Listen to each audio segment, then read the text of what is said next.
Hi friends, Amazon ప్రైమ్లో release అయిన the last sunrise cinema ఎలా ఉందో ఇప్పుడు చూద్దాం. సినిమా తెలుగు డబ్బింగ్లో రిలీజ్ అయింది. ఈ సినిమా ఎలా ఉందో చూద్దాం.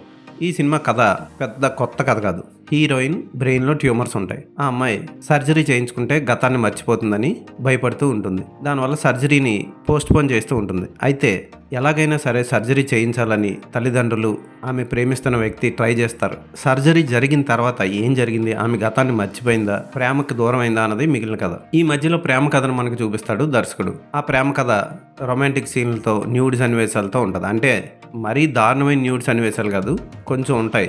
హీరోయిన్ చూడడానికి మన ఇండియన్ అమ్మాయిలా ఉంటుంది. ఈ టైప్ నవల్స్ని సినిమాలుగా తీసి అమెజాన్ ప్రైమ్ రిలీజ్ చేసిన అన్ని సినిమాల్లో హీరోయిన్ ఇండియన్కి దగ్గర పోలికలతో ఉండడం విశేషం. సో మనం ఇండియన్స్ హీరోయిన్ కూడా బాగా ఇష్టపడతాం. ఒకటి రెండు సీన్లు ఉంటాయి. బోట్లో ఒక సన్నివేశం, వీధి మధ్యలో ఒక సన్నివేశం.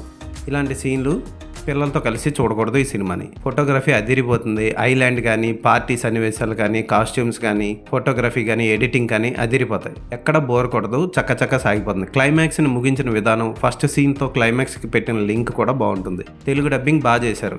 హీరో హీరోయిన్లు ఇద్దరు సినిమాకి ప్లస్. ఇద్దరు చాలా చూడడానికి అందంగా ఉన్నారు. కరెక్ట్ పర్ఫెక్ట్ ఏజ్లో ఉన్నారు. హీరోయిన్ తల్లి, ఆమె బాయ్ ఫ్రెండ్ వాళ్ళు కూడా బాగానే యాక్ట్ చేశారు. ఈ సినిమాని ఖచ్చితంగా ఒకసారి చూడొచ్చు. పిల్లలతో మాత్రం చూడకండి. ఈ సినిమాకి నేను ఇచ్చే రేటింగ్ 2.5/5.